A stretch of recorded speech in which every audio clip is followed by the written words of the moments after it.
All right, so welcome everybody. So this is virtualization and cloud computing. My name is Vasilios Adamos. You can just call me Vas. So some of you will have been with me in teaching block 1. Some of you are meeting me for the first time. Yay. Basic things you need to know about me. So my office is in Anglesey building A202B. However, I'm never there. Okay. It's very rare that you'll find me there. It's like a sighting of a wild animal, out in the streets. So don't try. If I am in the university, I will be in the lab. The lab where we teach this particular module and where I teach all of my modules, and that's why I'm always there, is called A2.net. It's our computer networks lab.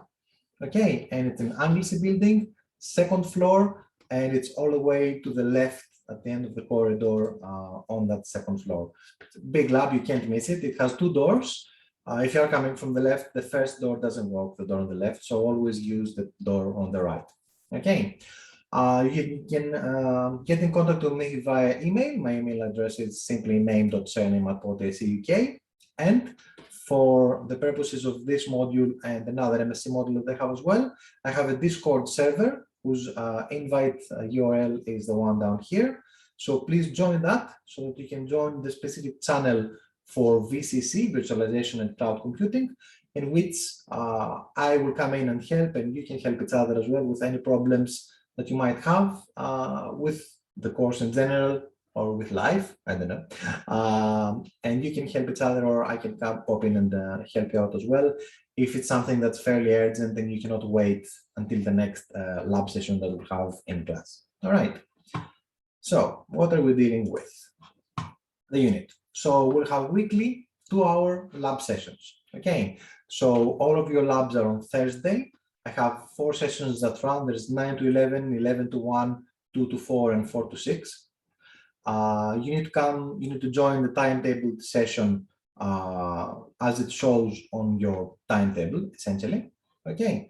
If for some reason, I don't know, you have a work commitment or something like that, but something that is quite important and serious, you do want to change sessions, they are not fully booked. They are at about 70% capacity as they are. You need to send me an email, let me know about it. Okay, if you want to change sessions and come at a different time, you need to let me know about it, and I'll need to approve it essentially beforehand, just so that I make sure that not everybody decides to come to the 11 o'clock session because they don't want to wake up early in the morning at 9, or they don't want to be in class at 6 o'clock in the afternoon. So yes, if you have a very important reason, then let me know, and I'll let you know if you can switch sessions around. You can do that either before we start next week or after we come in next week. I don't know, you might see that a friend of yours that you like working together with is in another session, so you'd like to join that session instead. I can possibly do that if it doesn't destroy the balance of how many students per session across the day. Okay, so there are 2-hour lab sessions. And I will take some time in the beginning of those sessions to explain the theory of what we're doing.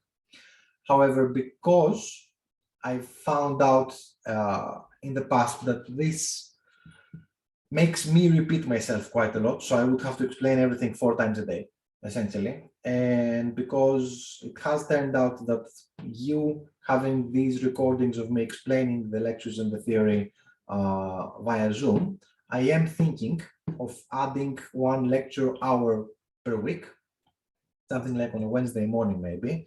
We need to look at your timetables and see when you're actually available to do it. So I think it would be best if I delivered all of the theory online like this, and you can ask me questions and everything, and we can record everything, have everything accessible, and then use the full 2 hours in the lab in order to get some work done, get some progress on my on the computers. Okay, so I will most probably go with that. I need to check with timetabling if it's possible, and I will let you know either way. Okay, and that's that. So somebody in the invalid Discord invite. Have you people tried to join Discord? Can anybody tell me if it's worked or not? All right. Okay. Yes. So yes, I've left the invite creations free. So if people can click on Stefan's link, then that should work. And then once we're finished with everything, I'll go back and check that it works on the one on the Moodle page. Okay, good. Thank you, guys. All right, so lab, 2 hours per week, and the module is assessed by 2 assessments. We'll have a logbook and an exam, each worth 50% of the module, and I will explain this in more detail later on. The software that we'll be dealing with is CentOS, it's version 7, 64-bit version, and we will also use the second half of the unit. We'll use Open Nebula version 6, the community edition as it is now. They've renamed everything. Okay, so we'll go into detail about all this. The reason why I'm mentioning CentOS is because I don't know if any of you haven't used Linux before, ever in your lives, you will struggle. Okay, so if you've never used Linux, yes, thank you, Stefan. If you've never used Linux before, ever, then this module doesn't deal with the principles of operation of the operating system at all.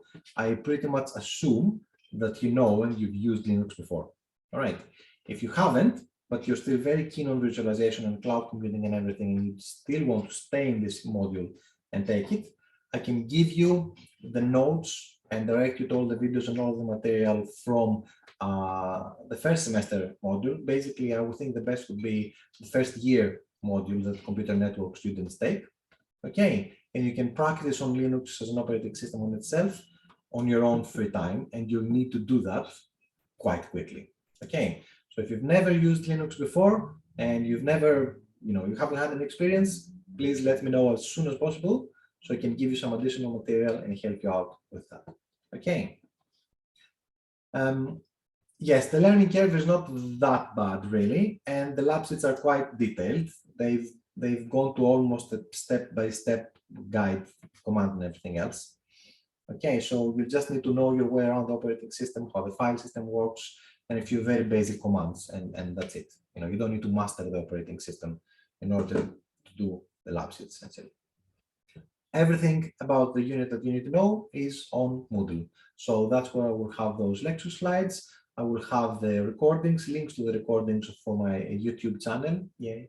And of course, I'll have all of the lab sheets and all of the material that you might need, like configuration files and stuff like that to use in the labs. Okay. Did anybody want to ask a question, or was it an accidental unmute? That was accidental. All right, no problem. Okay, so the lab is called A2.NET. It's very special, and it shows by its name as well, because it's A2.NET as opposed to A2.3, 4, BK 204, and so on. If you've never been to the lab, you'll love it. It's 48 computers, and what we have is 48 computers, and they are quite powerful enough. Xeons with 64 gigabytes of RAM, NVMe disks, and separate SSDs for the virtual machines and everything else. So that's nice. What we do is we allocate students to computers.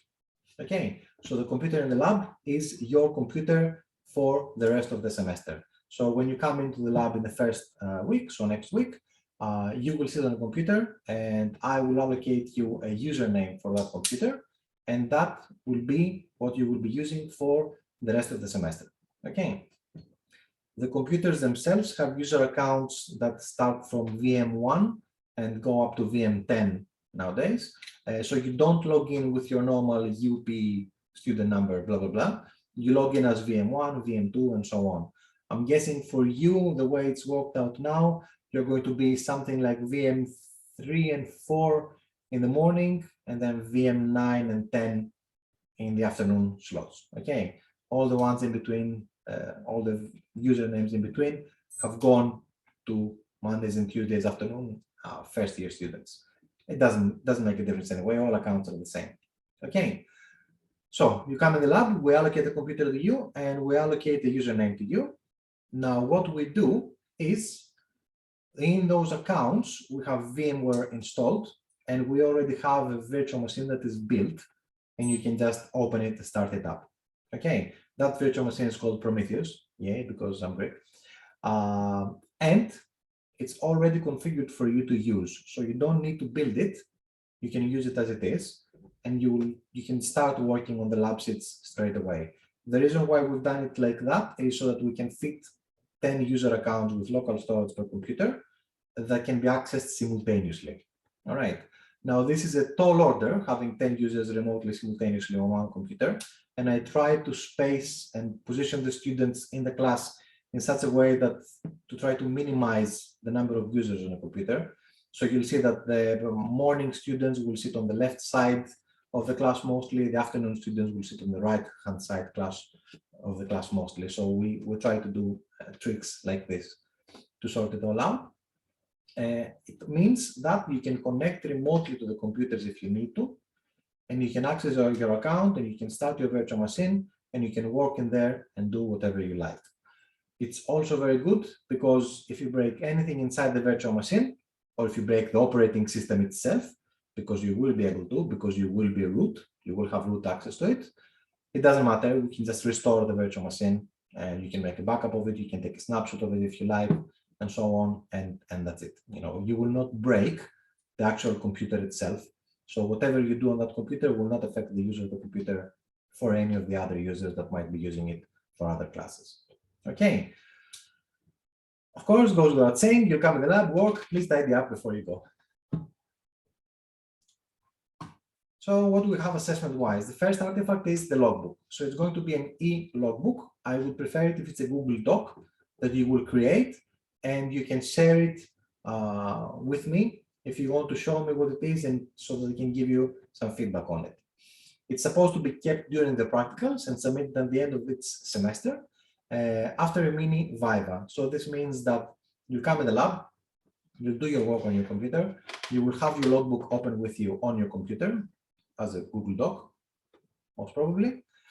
And when you're doing your work, you need to get screenshots. So you need to get documentation of everything that you do. So let's say, for example, that you're configuring a service, you need to save all of the screenshots that show the configuration changes that you did for that service. Maybe you change the configuration file, maybe you change some networking settings on the operating system, maybe you change the permission somewhere. You need to get a screenshot of it, stick it in the logbook, attach it in the logbook itself, and then explain underneath, this is the configuration file that I did for service X. I made these and these and these changes, and this is why I made these changes. So I use this IP address because this IP address corresponds to my computer in the class according to the network diagram that I've made. Okay, so it's essentially a logbook. It's a record of your work on that computer. This goes back to the early days of any engineer working on any piece of machinery and just taking notes of all of the settings that they've used so that you can come back to those settings later on and be able to troubleshoot something if you've done it wrong, or be able to replicate your work if something goes completely bust, or if you want to build another one just like it. Okay, so being able to write a logbook is a good skill that you will get out of this module in any way you look at it. So Google Docs, you need to create them, and I will check them, or I can check them in the middle of the semester or after 2 or 3 weeks. So you can start writing them up. You can send me an email with the link to your logbook, and I can have a look. You can ask me if I think it's okay or not, and I will give you some feedback and say, yes, you're writing, it's good, or maybe you're not writing enough details about it, and so on and so forth. Okay, so this way, when you get to the end to actually submit your logbook, it will be as good as possible to submit. So in the end, on the last day, I think it's going to be somewhere on the 10th of May, if I remember correctly from the timetable, we will have a mini viva. So I will come and sit on your computer with you in the lab. You need to have your logbook open with you on the screen so that they have a look. And they will need to see that the work that you document on your logbook is actually the work that you've done on your computer itself as well. This is good, especially if, for example, maybe you missed something in the logbook and you don't have all of the details in there. So maybe I will see it on the computer itself and give you the marks for it anyway. Okay. So that feedback before submission, yes, Stefan. So if you do want, I can have a look at your logbook. So if your logbook is almost finished a couple of weeks before submission, you can still send it to me, and I will tell you, if there's anything horribly wrong with it or not. Obviously, I cannot tell you this logbook will get 65%, and in order to get 90%, you need to do this and this and that, because that sort of defeats the purpose of the exercise. Okay, but I will give you feedback if something is very bad with it, presentation-wise or content-wise, and so on. All right. So yes, logbooks. The other thing you need to worry about, not so much really, is the exam. Okay, so it's a computer-based test. It's run on Moodle. It will last 1 hour, 60 minutes, and it's 50 questions, 50 quick and short questions. Okay, so time and location for this is to be confirmed. It will be sometime in during the May exam period. As for the location, it will either be done in an examination center in the university, okay, or you'll do it from home. It will all depend on what the COVID situation is like in May. Hopefully, on the bad, and just be able to have normal exams back in the university, so that they can invigilate you and walk around you while you're fully stressed and worried, and see how you're doing under pressure. Either way, it makes no difference for me because the exam is open book. All right, so everything in the exam will be from the lecture slides that I show you here and the lab sets that we work in the lab. So everything in the exam should be in your logbook, and you can have your logbook with you and consult. Okay, so if you think that you know a command but you're not 100% sure fully about it, then you can just look at your logbook and make sure that you get it right. Okay.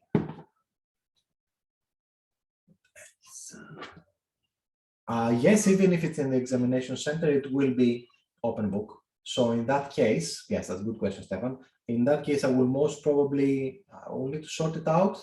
It will most probably be that you can bring a double-sided A4 page flow note, like commands that you might need and everything else. Okay. Right, so let's talk about the unit a little bit. What is virtualization? Okay, so we are dealing with virtualization here quite a lot. In computing, virtualization refers to the act of creating a virtual rather than actual version of something, including visual computer hardware platforms, storage devices, and computer network resources. So in the past, where this whole business of virtualization started, it was simply the idea of creating a computer inside a computer. So you create the virtual machine, the virtual computer inside an actual computer, and you run that. So now we've sort of moved away from this a little bit, because there are ways, especially through cloud, to virtualize just resources on their own, especially storage devices, for example, hard drive space, without actually having to deal with managing an entire virtual computer itself. For example, your phones. If you have iCloud storage, that's what it is. Okay, it's cloud-based storage, and that's what it comes from. That's what it's derived from. Okay. Why is it useful? Because we can run multiple operating systems at the same time. So you can have as many computers as your actual hardware can support. Virtualized, they can be whatever operating system you like without any limitation. You might have some limitations depending on some of the hypervisors that you're using, but generally virtualization hypervisors don't pose limitations on the type of operating systems that you can run, unless it's something really weird and something really specialized. Okay, you get easier software installations because you can install software and test it, or if it goes wrong and it doesn't do exactly what you want it to do, you can just roll back to a snapshot of the virtual machine and so on, which of course brings us to the next point, which is testing and disaster recovery. Because you can have snapshots of virtual machines, you can make a snapshot. So for example, in the lab, as an immediate example, in the lab, when you're finished with one lab sheet, you can take a snapshot of Prometheus as a whole and move on to the next lab sheet.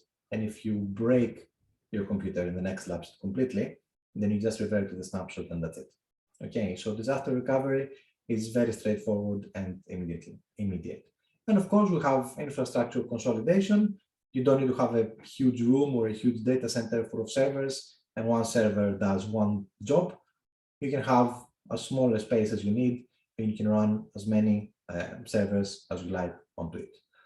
My favorite one of this is I have somewhere in a cupboard 4 Raspberry Pis connected together, small switches, they run a cloud, and I've managed to run about 18 virtual machines with different services on them. So talk about infrastructure consolidation. Yeah. So it's one of the benefits of all of this, one of the biggest benefits of all this. So what will we deal with in the unit itself? So the first software that we'll look at is VMware. Okay, VMware is one of the oldest, if not the oldest, virtualization hypervisors out there. Okay, they range from simple solutions to VMware Workstation Player, to VMware ESXi Server, and so on. And what we'll deal with in this module are the basic principles of operations and features that the software has to offer, so that you can basically create from one virtual machine to a group of virtual machines that you can all manage together and run an entire virtual network that is essentially pretty much a cloud in its most rudimentary form, and can offer a variety of services across a network. We will also look at Virtualbox, who is VMware's main competitor. Okay, it is again one of the oldest ones too, and it's one of the most popular out there to use as well. And we will actually compare VMware versus Virtualbox and see what the one can do that the other one cannot. Okay, so this should be fun. So these two should take about 4 sessions in the module, so they should take a bit less than half the time that we have actually in the labs. Okay, and then we'll move on to cloud computing, which is the second half of the module. And let's start with a simple definition. Cloud computing is the on-demand availability of computer system resources, especially data storage and computing power, without direct active management by the user. So this is the detail that makes a cloud essentially. Yes, so you don't need to have direct active management by the user of it. They just go online, request a resource, use it, pay for it, most importantly for you, and that's it, it's done. Why is cloud computing useful? Because it offers efficiency, flexibility, and strategic edge. Efficiency because of accessibility. All you need is a network connection and you can have the resource available wherever you are 24/7. Cost savings because you don't need to build, maintain, run your own equipment and pay somebody all year round to manage it. Again, security because you don't care about the security of it. Whatever security policy, whoever is providing the cloud for you, it's their policy and they're responsible for it ultimately, both financially and in the actual sense of the security of the system itself. And it offers disaster recovery because, well, virtual machines in the cloud can be brought up to even running in parallel with an actual server that you might be running, for example. So disaster recovery can be immediate if you wanted to. They offer flexibility because they offer scalability. So if you're renting a computer that has 4 cores and you decide that it's slow because you're running some sort of simulation, you can just add 2 more cores or 4 more cores, pay for it, and it's done. It gives you a bigger tool selection, so whatever software is available in the cloud that you might not have, or you might have needed to go and purchase some licensing for it and so on, then that's it. You have to, you have a bigger selection of tools to choose from. Cloud options, what sort of flexibility the cloud system that you're running actually gives you, what sort of things you can do with regards to scalability and tool selection and everything else, and control choices as well. So you can be as much of the manager of your own cloud as you want to, or you can just use it and not have to worry about anything whatsoever there. And of course, if you're a company, it gives you strategic edge because it gives you increased productivity, you get software updates, makes you more competitive, and it helps increase collaboration between everybody that works in the company, or perhaps other companies outside that as well. So what we'll deal with regard to clouds is OpenNebula. So OpenNebula is an open source cloud solution. There is an open source element to it nowadays, rather. You can, of course, always pay and get the support from them as well. Okay, so it's released to version 6 nowadays. It is quite streamlined. Everything seems to be working fairly fairly well, much better than I did in version 3 anyway. And what we will be doing is you will install this from scratch, you will configure it, you will configure its networking, you will create virtual machines that will offer services, you will learn how to manipulate those virtual machines so that you can resize them, so change core number of cores, change the memory on them, change the storage space, add or remove networking options, create snapshots, recover virtual machines during a disaster, and so on. So generally, you will learn how to build, configure, and maintain, manage, run a cloud system of your own. Okay, because we will be installing this on your computers individually, essentially we will be turning each of your Prometheus VMs into a little cloud of its own. Okay, which is a great thing to have. So we'll use VMware, Virtualbox, and Open Nebula.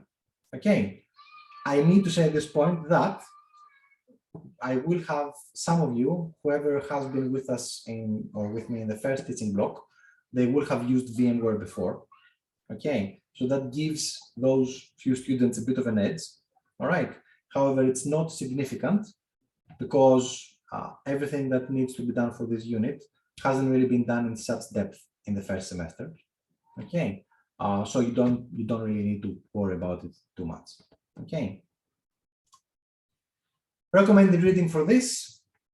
I don't like books, which is weird for a lecturer to say, but hey ho, there we are. Okay.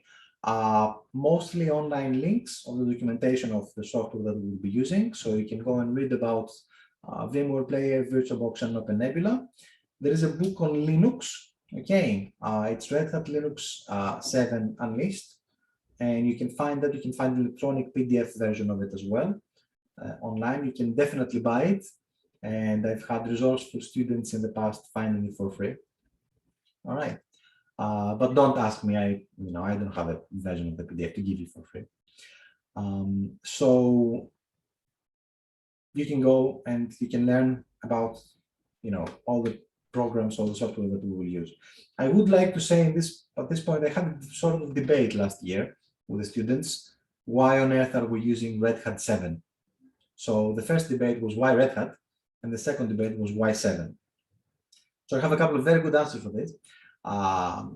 Okay, Red Hat is one of the oldest Linux distributions out there. Yes, most Linux distributions, most Linux flavors that exist now have spawned from either Red Hat or Debian, which are, the OGs of Linux. Okay, Red Hat is mostly used out in the industry. All right, we are educating you so that you go and get some awesome job that pays you 200 grand a year and is not going to be in a small business that that is running like a server with Kali Linux.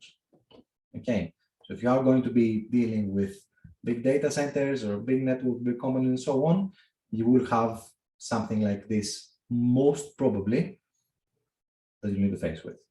Also, there is version 8 and onwards out. However, version 8 has done away with the older commands, ifconfig being replaced by ipconfig, ipcalc, and so on. So I do want you to know the older type of commands as well, because 7 supports both older and newer style commands. That's why I'm using 7. Okay. If you want, we can get into a philosophical debate about this in class, but I won't get into it now.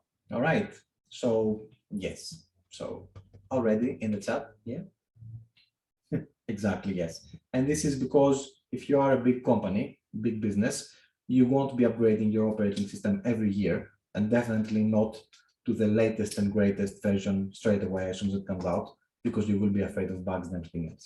So there's lots of benefits and drawbacks for both arguments to be had, but it is what it is, and you need to learn how to, I won't say deal with it because I don't want to seem bad, but yes, you need to work with Red Hat Linux 7 or CentOS 7, and that's it. Another debate I've also had was why can't I do all the labs in another operating system of my own choice? Because I love Debian, and so it doesn't matter what you love, because if you go and work in a company and they use Red Hat, you'll tell them, I'm sorry, I cannot work for you because I don't know Red Hat. I want to work in Debian. So it's better to know a little bit of everything and specialize in whatever you love. If you can specialize in everything, that would be the best, but it's just a lot of effort. Okay, so it's up to you and the time you want to put into this, basically. So as a solution that will keep most people happy, Red Hat 7 is the choice for the kid. Okay, so that's that. The last thing I want to say is working remotely. All right, so now this is very important, so pay attention. I don't want anybody working remotely. All right, so the de facto status of the module is you come to class a couple of hours a week, you work, you have a question, you ask me in class, I help you there and there, explain everything thoroughly, we're all happy. Okay. If you have a problem, if you get sick, if you need to isolate because of COVID, whatever, then you can access the computer remotely and work on it instead. Okay. If you like working at home and you don't like getting out of your room, then that's going to be a problem. Okay. You're paying a lot of money to be here, and everybody was complaining with COVID, why do I have to, why do I have to work from home and being alone, locked up in the home all day? So that's why we're doing this. Okay, you are supposed to come and work in the university. Of course, I will offer remote connection and you all can connect remotely and work, but I'm only doing that in the evenings after 6 o'clock, because you might want to put some extra time into your work. Okay, so we're offering the benefits of both solutions, being able to work both at home and in the university. However, if you decided to just work from home, this means that every time you have questions or problems or things that are not working, then you would need to contact me somehow, and that somehow is usually by email. All right, which is fine for you to send me an email. However, it's not very good for my mental health if I get 60 and 70 emails per day asking me questions about, oh, my network card doesn't start, oh, this doesn't work, oh, that doesn't work, what I do. Okay, I cannot possibly troubleshoot everything for you by email. Yes, Discord will help. Yes, if you're a Linux genius and you can just, you got it, you could possibly stay at work, stay at home and do all the work. However, attendance is monitored in the lab as well, and you will have problems if you don't actually come in and work. Okay, so I really, really prefer it just from the social aspect of it, and that, you know, that you get up, get dressed, come to the lab, work there, and then I can help you and, you know, have fun in the lab session itself. Okay, it's much, much better. All right. And I think that's pretty much it. Let's have a look at the chat. Can we get a copy of the VM to play at home with? Yes, you can, Stefan. Okay, so I will make this available on my Google Drive, and I will put the link for this on Moodle so that you can have a copy of it and play with it at home. Okay. Robert, if you want to work in advance of the lecture, look, I don't mind. Yes, so this is a good question, Robert. Thank you for that. So the progress on this module is something else. So you might be comfortable and confident with working with VMware, Virtualbox, and even Open Nebula. And you might want to think that, you know, I'm going to sit on my computer for 1 week, 2 weeks, and do everything. If you can do that, that's great. I'm happy for you, you know, I only wish that you can learn something more from the labs and so on. It's fine with me. The only problem with that is the lectures that I will give explaining all of the lab sheets will happen on a weekly basis. Okay, I cannot possibly deliver all of the lectures in the first week and then just let you be on your own. Yeah. So unless I explain something, because there are specific instructions and specific configurations that I want you to have. The networking aspect of things, for example, is one thing. Okay, we will be working on /30 customized subnets. All right. So there will be aspects to the work that reading the lab sheet on its own will not cover. Okay, you need me to have explained what's going on first, the theory behind it, and the particular application of the technology in our lab. Okay. However, if you are feeling confident with it, we can work on it, and you can, in fact, connect in the evening and work on a computer, put in the extra time, and so on. The reason why I keep mentioning in the evening is because I don't want you connecting remotely during the day. I want the people that are in the labs to have the full resources of the computer that they're working on available to them without anybody else working remotely and slowing everybody down. Okay, I don't want to destroy the student experience in the lab, because of course, when you're working on a computer in the lab, you don't want to have another 3 or 4 people working in the background remotely onto that. And I will enforce this. So I will ask everybody that comes in the lab, when they log in, to just open a terminal and type who simply on the host, and then who will tell you who is actually connected, and then I can basically kick everybody else out. Okay. Let's see. Okay, so mini Viva will be the same as TB1. Yes, the mini Viva will be me sitting on the computer with you for 5 minutes, going through your work and your logbook and seeing what you've done. I will, of course, have specific instructions and more details sent to you by email closer to the time. So I will tell you exactly what I want to be available on the screen, exactly what I want to see. Okay, and exactly how we will do it, so that you're confident that you know what you're doing when you come into the lab for this. So it's nothing to stress about. It's just, for me, it's much better for you to do this, because I can sit on your computer, see what you've done. You might not have written something in the logbook. Okay, you might have missed something, and you might miss marks because of it. For example, people forget to put a configuration file in there, and even though the thing works, they don't get the full marks for it in the end. Of course, the opposite is also the truth. You might have stuff in your logbook that don't actually exist on your computer because you didn't do it, because somebody else did it for you at home, at your home computer or their own home computer. I had a student last year whose logbook was entirely done in Debian. Okay, everything.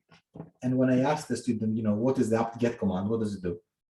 He didn't know. Okay, so yes, you can of course try to cheat, but then of course you need to remember that I am Greek, and it will be really difficult. Yes, good. So yes, mini Viva, all of the details will be explained in advance, so don't worry about it.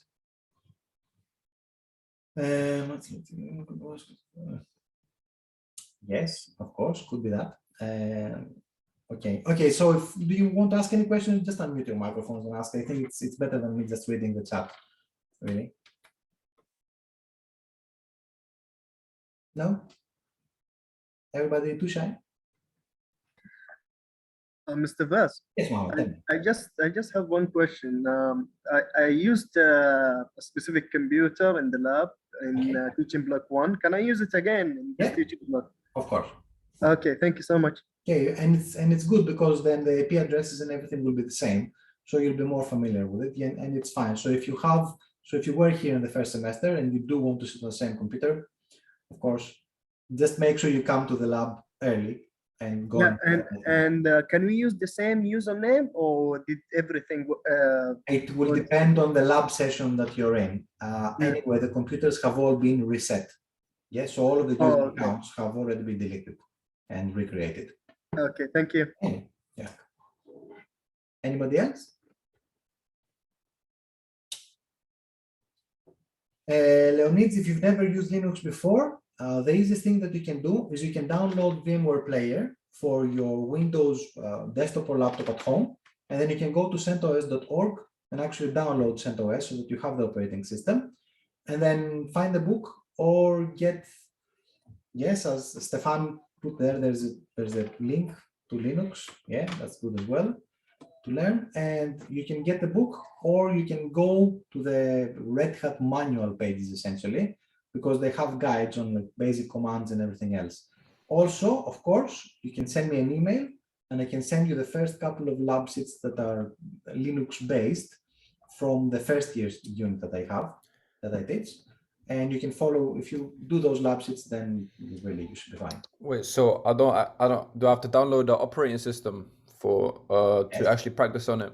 Yeah, but because it's going to be a virtual machine, you don't actually do anything to your actual host Windows computer. Okay, so you install VMware Player, which is a software, and then inside that you create a virtual machine that builds Linux in it. Okay, so we boot from the VM. So no dual booting, no formatting, no nothing, no. Okay, all right, understood. Okay. Thank you. And of course, you can come to the lab and practice as well, as much as you like. Yes. So yes, another thing that I can mention is the lab is open, 8.net is open from 8 o'clock in the morning until 8 o'clock in the evening. And it is open access. So unless there is a class running in there and somebody sitting on the computer that you want to work on, you can come and work on your computer. Okay. Of course, we will give absolute priority to people that are in class, but even if there is a class running in there, but your computer is free, as long as you ask me about it, and as long as you be quiet, mute your phone and everything else, you can still come into the class and work on your computer. That's, I don't see a reason why that wouldn't be the case. Is there a schedule for that? So you have your timetable slot, it will appear on your timetable, of course. Okay. And in the past, we used to do it. I think I will tell Alex to do that as well. So that's a good idea. We'll put the lab timetable on the door so that you know what times the lab is actually occupied with classes running in there, and you'll have a better chance of coming and finding your computer empty.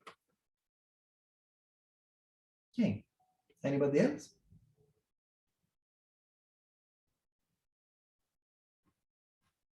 Okay, so I'll stop the recording here.